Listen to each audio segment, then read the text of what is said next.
The morning after the deadly Dallas ambush, Hillary Clinton had this message for white America. Watch this. I'm going to be talking to white people. I think we're the ones who have to start listening to the legitimate cries that are coming from our African-American fellow citizens.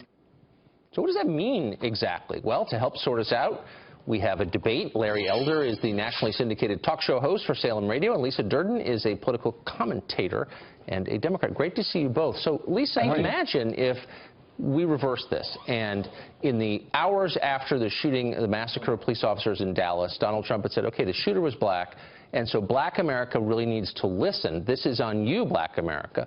He would have been denounced by you and by me. That would be appalling. How is what Hillary said different? First of all, I would never disagree with that. I don't think anybody should be shooting anybody for any reason unless it's for self-defense. So I'm going to say this. Hillary Clinton was addressing a long-standing problem that we've had in America, so I actually agree with her. But what's really interesting is when a white woman says it, the whole world wants to take notice. But black people have been saying it for years. We've been saying listen to us since slavery, Jim Crow, civil rights, and now Black Lives Matter. So I'm thinking, okay, it took Hillary Clinton to say this, and now you're listening? Okay, as Malcolm X says, you know, by any means necessary. So I don't think it's... Well, she is running, just to be clear, in case you missed it, she is running for president. She's the Democratic nominee, and therefore her words are newsworthy.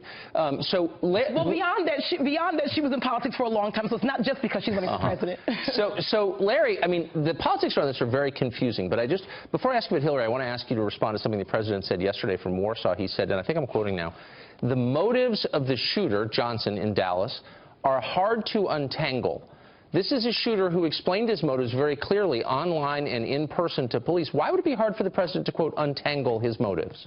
Beats me. Hint to the president, the man said he wanted to kill white people, he wanted to kill white cops. Wasn't all that subtle. But as to Hillary, Tucker, please understand, nobody understands, quote, the African-American community better than does Hillary. After all, she carries hot sauce in her purse, and she does a mean Harriet Tubman impression at black churches. It's condescending. What's going on here is the failure of so many people to do what your mom and your dad told you to do, Tucker, and that's comply with the police officers. Comply with a lawful order, and you won't die. Even if you think the order is unlawful, you're not going to win a fight with an armed officer who's got a Kevlar vest, who's got mace, and can call backup. These people did not have to die. If they had simply complied with the orders, they could sort it out later on. How about having that honest discussion? Well, yeah, and Lisa, I have to say, I mean, it's a little confusing as to why all of this needs to spur a racial discussion. I mean, there are legitimate conversations to have about race, for sure. But in the case of Castile, for example, this may be a newsflash. He was not shot by a white cop. So why would that make Hillary want to lecture white people? I mean, what does race have to do with this? Here's a black man not shot by a white cop. Why is that a clear lesson about the legacy of Jim Crow? Good question. Unfortunately, the abused becomes the abuser. I'm actually doing a feature film called Title VII Films about same-race discrimination, which is taken on by black people, by their abusers. Not that it's an excuse, but it's a reason. But what's very interesting, Larry, is that whenever a black person does something horrific like shoot people up, which is terrible, we don't seem to want to know why they're doing it. But when white terrorists shoot people up, blow up Oklahoma, we go, what happened to him? Why was he doing it?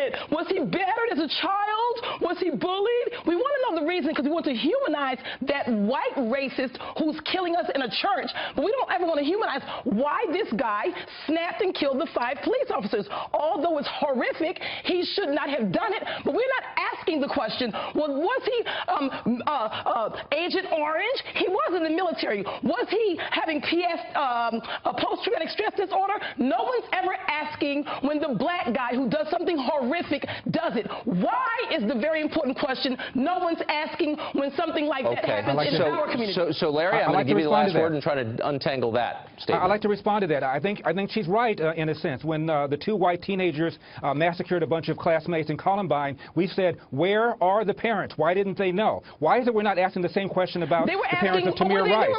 May I finish? I didn't interrupt you.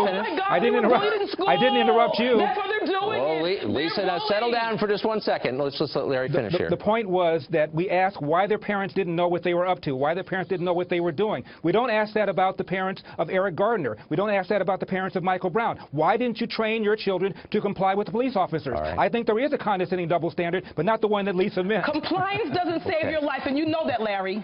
We're gonna leave it there. Boy, you've had your coffee this morning. Great to see you both. Thanks a lot for that.